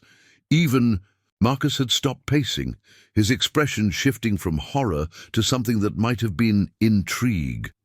It's risky, Robert Richardson said again, but his tone had changed. Consumer goods companies don't usually acknowledge limitations. Maybe that's why so many of them are struggling to connect with consumers, Rebecca replied. Maybe authenticity is the competitive advantage everyone's been missing. The room fell quiet again as everyone absorbed the implications of what she was suggesting. Rebecca felt a strange peace settling over her, the same calm she'd experienced, sitting by the stream on Jake's ranch. Win or lose, she was finally saying what she actually believed instead of what she thought people wanted to hear. I need to discuss this with my board, Robert Richardson said finally. This represents a significant philosophical shift for our brand. I understand, Rebecca said. But while you're discussing it, your current crisis is getting worse by the hour. People are still angry, still sharing the story, still associating your brand with tone deafness and corporate disconnect. What do you recommend for immediate response? Rebecca took a deep breath, feeling herself step fully into the person she glimpsed in Sweetwater. I recommend we post a video, not a polished corporate statement, but something human. You talking directly to the camera, acknowledging that you heard the criticism and you're listening. No excuses, no defensive justifications. Just, we got this wrong, we're learning, and we're going to do better. Marcus made a strangled sound. Rebecca, that's completely against standard crisis protocol. Standard protocol isn't working, Rebecca said simply. Standard protocol is what got us into this mess in the first place. Robert Richardson was studying her with new interest. You've changed since we worked together last year. Something's different about your approach. Rebecca thought of Jake's steady presence, of conversations that prioritized truth over strategy, of a community that valued authenticity over achievement. I've learned some things about what really matters, such as that people can tell when you're being real with them. That building something sustainable requires telling the truth, even when it's uncomfortable. That success without integrity isn't actually success. It's just elaborate failure waiting to collapse. The words felt like a declaration of independence from everything she'd been trained to believe about business, about relationships, about life. Rebecca realized she was no longer fighting to save a campaign or even her career. She was fighting for the right to work in a way that aligned with her values instead of contradicting them. "Give us 24 hours, Sarah Richardson said. "We'll have an answer about the new direction tomorrow." As the meeting broke up and people began gathering their papers and laptops, Rebecca felt an unexpected lightness in her chest. She'd spoken her truth, regardless of the consequences. For the first time in her professional life, she'd chosen integrity over expediency. Jennifer approached as Rebecca was packing up her notes. "That was incredible," the younger woman said quietly. "I've never seen anyone pivot a crisis meeting like that." "It might have been career suicide," Rebecca replied with a rueful smile. "Or it might have been the beginning of something better." Jennifer said, "Either way, it was honest, and honest looks good on you." As Rebecca walked to her car in the underground parking garage, she felt her phone buzz with a text message. Her heart skipped when she saw Jake's name on the screen. "How did it go, thinking of you?" Rebecca stared at the message for a long moment, then typed back, "I told the truth. For the first time in my career, I actually told the truth." "How does it feel?" Rebecca considered the question as she sat in her car, looking out at the city. Lights that had once represented everything she'd wanted to achieve. How did it feel to choose authenticity over safety, to risk everything she'd built for the chance to build something better? "Terrifying," she typed back. "And right. That sounds like courage to me." As Rebecca drove through the empty Denver streets, toward her penthouse apartment, she realized that regardless of what happened with Richardson Industries, regardless of whether her gamble paid off professionally, something fundamental had shifted inside her. She'd found her voice, not the polished, strategic voice she'd cultivated for boardrooms, but her real voice, the one that spoke truth even when truth was dangerous. The woman who had fled Sweetwater in crisis was not the same woman driving home tonight. That woman had been willing to sacrifice everything for security. This woman was willing to risk everything for authenticity. The transformation wasn't complete.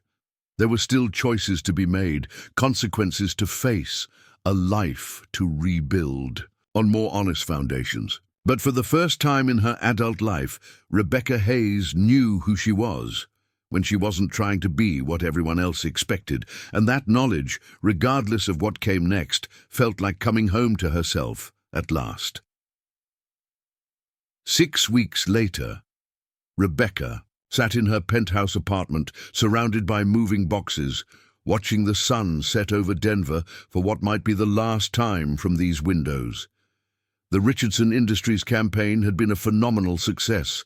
Their authentic approach to holiday marketing had generated over 50 million positive impressions and increased sales by 23%. The video of Robert Richardson acknowledging his company's mistake and promising to do better had gone viral for all the right reasons, transforming a public relations disaster into a masterclass in corporate authenticity.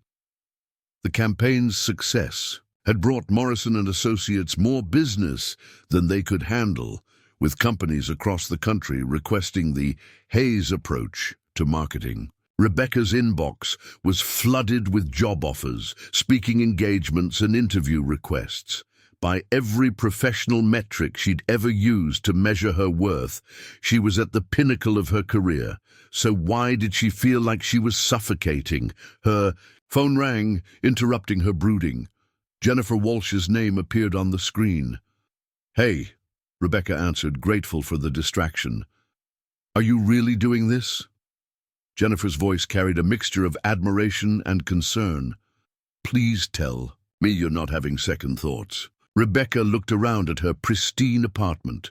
The museum-quality furniture, the awards lining the walls, the view that had once represented everything she'd dreamed of achieving.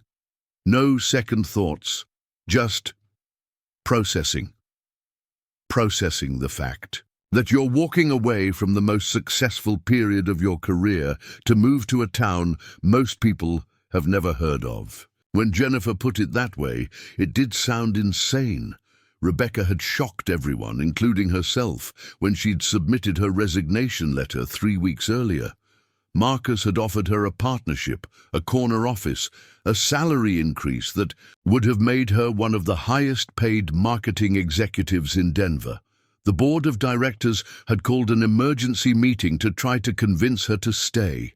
But every offer, every inducement, every logical argument about why she should remain had only strengthened her resolve to leave. "I'm processing the fact that I'm 35 years old, and I'm finally brave enough to choose what I want instead of what I think I should want," Rebecca said, echoing Jake's words from what felt like a lifetime ago. "And what you want is a cowboy in Wyoming." Rebecca smiled at Jennifer's teasing tone. "What I want is a life that feels real. What I want is to wake up excited about the day ahead instead of already exhausted by it. What I want is to build something with someone who sees me as a partner, not a competitor or a trophy or a business asset." And the cowboy happens to be all of those things. "The cowboy," Rebecca said softly, "is the first person who ever made me feel like I was enough exactly as I am." They'd been texting and talking every day since she'd left Sweetwater, conversations that ranged from the profound to the mundane, from discussions about her transformation at work to updates about ranch life, from shared memories of their week together to tentative plans for a future neither of them dared fully articulate. Jake had never pressured her to make any particular choice. He'd never suggested she should leave Denver or abandon her career. He'd simply continued to be himself, steady, honest, available, while Rebecca figured out what kind of life she wanted to build. "When do you leave?" Jennifer asked.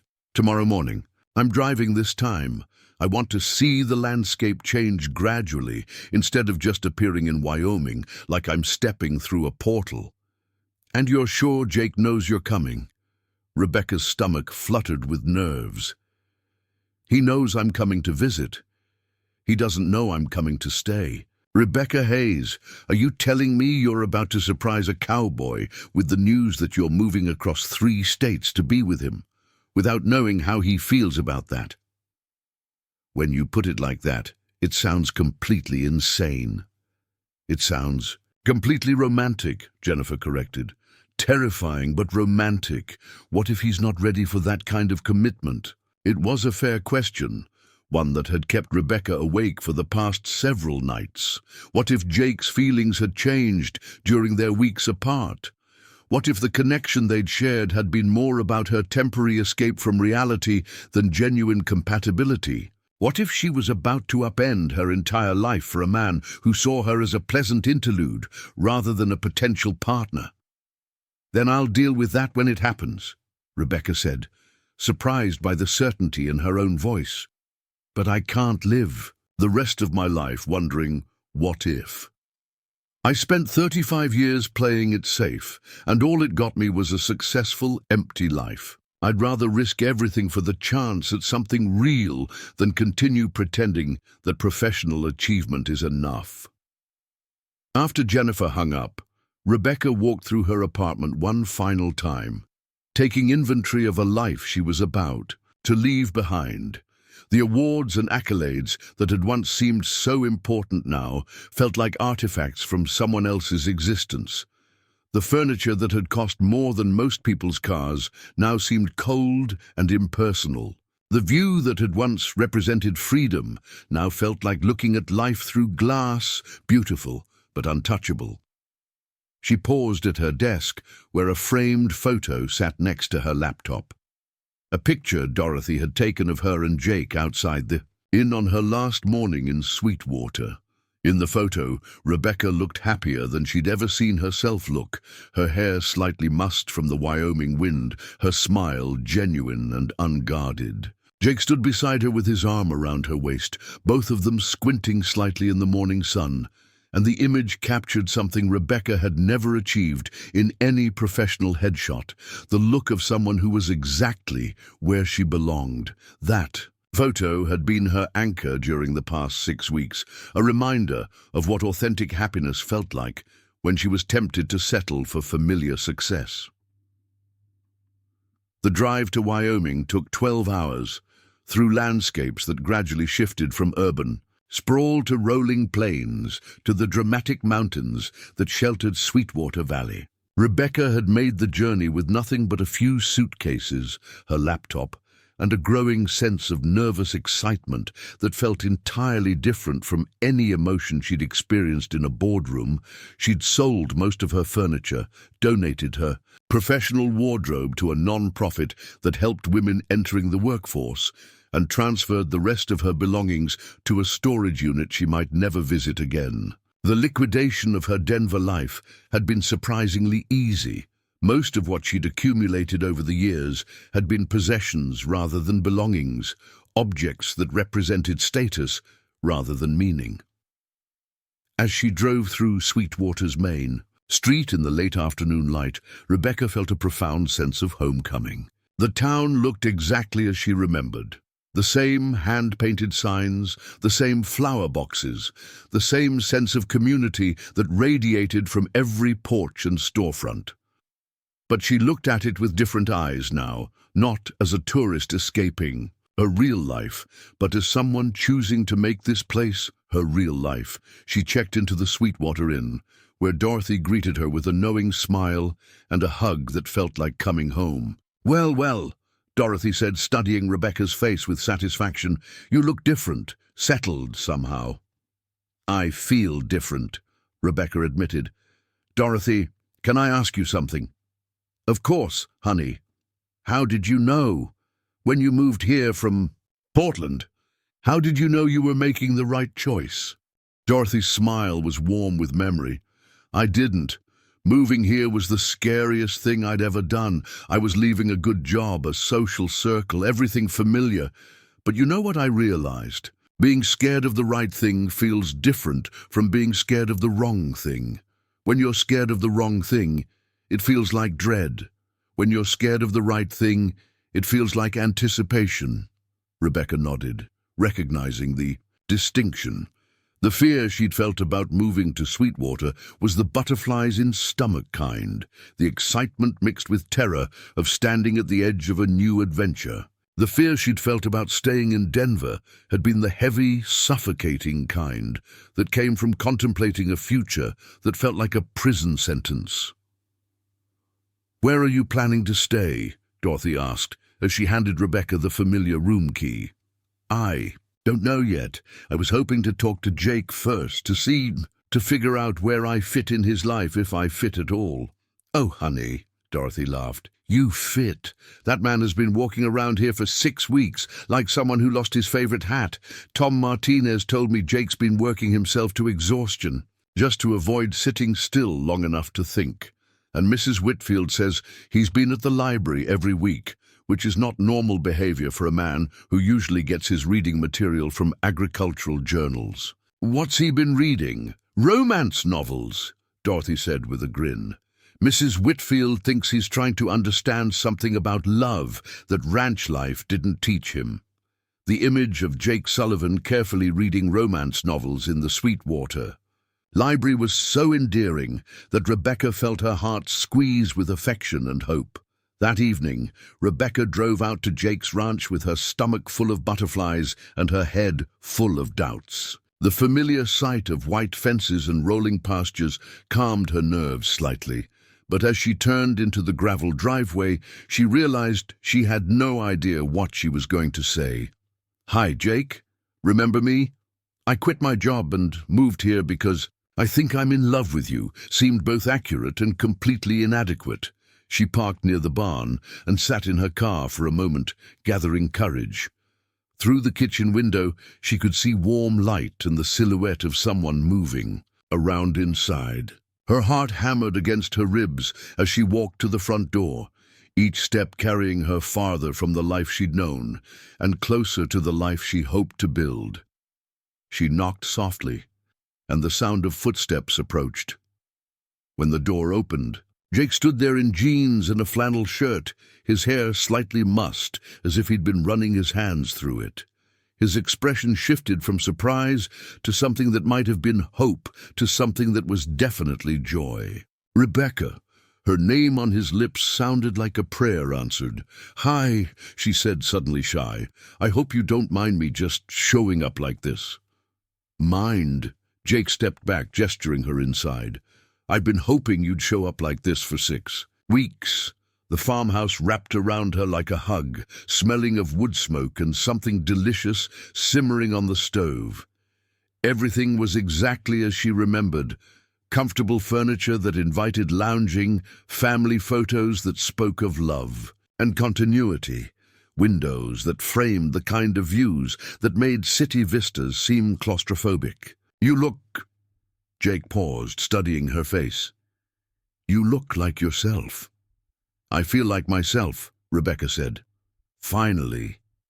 They stood in the living room, the space between them charged with everything they hadn't said during 6 weeks of careful phone conversations. Rebecca felt the weight of the moment, the knowledge that the next few minutes would determine whether she'd made the biggest mistake of her life or the best decision she'd ever made. "Jake," she began, then stopped, suddenly overwhelmed by the magnitude of what she was about to say. "What is it?" he asked gently, moving closer. "I quit my job," she said in a rush. "I sold my apartment, I packed up my life, and I drove here. Because I couldn't stop thinking about what you said, about waiting, about having choices, about finding someone who sees what you have to offer and appreciates it as it is."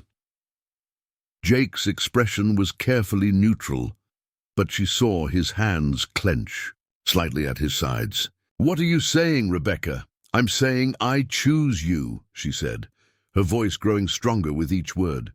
"I choose this life, this place, this chance at something real. I'm saying I'm 35 years old and I've never been kissed, but if you're still willing to be my first, I'd like that to happen right now." For a moment that felt like eternity, Jake didn't move. Then his face broke into a smile that transformed his entire being, and he crossed the remaining distance between them in 2 long strides. "Are you sure?" he asked, his hands coming up to frame her face with infinite gentleness. "I've never been more sure of anything in my life," Rebecca whispered. Jake's kiss was everything Rebecca had imagined and nothing she could have prepared for. It was gentle and tentative at first, then deeper as she responded, her hands fisting in his shirt as 35 years of wondering gave way to the reality of being cherished by someone who saw her completely. When they finally broke apart, Rebecca felt tears on her cheeks, not of sadness but of profound relief and joy, and the overwhelming rightness of finally being exactly where she belonged. "I love you," Jake said quietly, his forehead resting against hers. "I've been in love with you since the day you helped me move cattle and looked like you'd discovered something you didn't know you were missing." "I had discovered something," Rebecca said, her voice thick with emotion. "I discovered what it felt like to be valued for who I am instead of what I achieve. I discovered what it felt like to be home." As they stood in the golden light of Jake's kitchen, holding each other as if they could make up for 6 weeks of separation in a single embrace, Rebecca realized that she'd finally learned the difference between success and fulfillment. Success was external, measured by other people's standards and other people's approval. Fulfillment was internal, measured by the alignment between your values and your choices, between who you were and how you lived. "What are you going to do here?" Jake asked as they settled onto his couch. Rebecca curled against his side as if she'd been designed to fit there. "I don't know yet," Rebecca admitted. "I've saved enough money to take some time to figure it out. Maybe I'll start a small marketing consultancy for local businesses. Maybe I'll learn to ranch. Maybe I'll help Mrs. Whitfield at the library. Maybe I'll do something I haven't even thought of yet." "Maybe you'll do all of those things," Jake said, pressing a kiss to the top of her head. "Maybe you'll discover you're good at more things than you ever imagined when you stop trying to be perfect at one thing." 6 months later, Rebecca stood in the garden behind the farmhouse she now shared with Jake, watching the sun set over the valley while dinner simmered on the stove inside. She'd started a small marketing business that helped local farmers and artisans reach broader markets. Without losing their authenticity, she'd learned to ride horses, to help with cattle, to preserve vegetables from their garden, to find satisfaction in work that connected her to the land and the seasons. But more importantly, she'd learned to be loved and to love in return. She'd discovered that vulnerability wasn't weakness, but strength. That intimacy grew not from perfection, but from acceptance, that the best kind of success was building a life that felt worth living every single day. Her phone buzzed with a text from Jennifer, who was now running the Richardson Industries account and had visited Sweetwater twice to see what all the fuss was about. "How's married life treating you?" The message read. Rebecca looked down at the simple gold band on her finger, remembering their wedding 3 months earlier in the meadow, where Jake had first shown her the old Peterson homestead. It had been a small ceremony, just close friends, family and half of Sweetwater, but it had been perfect in its simplicity and authenticity. "Like I finally figured out what I want to be when I grow up," Rebecca texted back. As Jake called her in for dinner, Rebecca took one last look at the valley that had become her home. The place where she'd learned that the best kind of transformation wasn't about becoming someone new, but about becoming more fully yourself. She was Rebecca Hayes Sullivan now, wife of a cowboy, partner in a life built on honesty and love and the revolutionary idea that success was what you made it, not what the world told you it should be. And at 35, having finally experienced her first kiss and every wonderful intimacy that followed, she knew with absolute certainty that some things were worth waiting for, not because waiting made them more valuable, but because waiting until you were ready to choose them authentically made them truly yours. The woman who had once believed she was too busy for love had learned that love wasn't something you fit into your schedule. It was something you built your schedule around. And in a farmhouse kitchen in Wyoming, surrounded by the laughter and warmth of the life she'd chosen, Rebecca Hayes Sullivan finally understood what it meant to be home. Up next, you've got 2 more standout stories right on your screen. If this one hit the mark, you won't want to pass these up. Just click and check them out. And don't forget to like, subscribe, and turn on the notification bell so you don't miss any upload from us.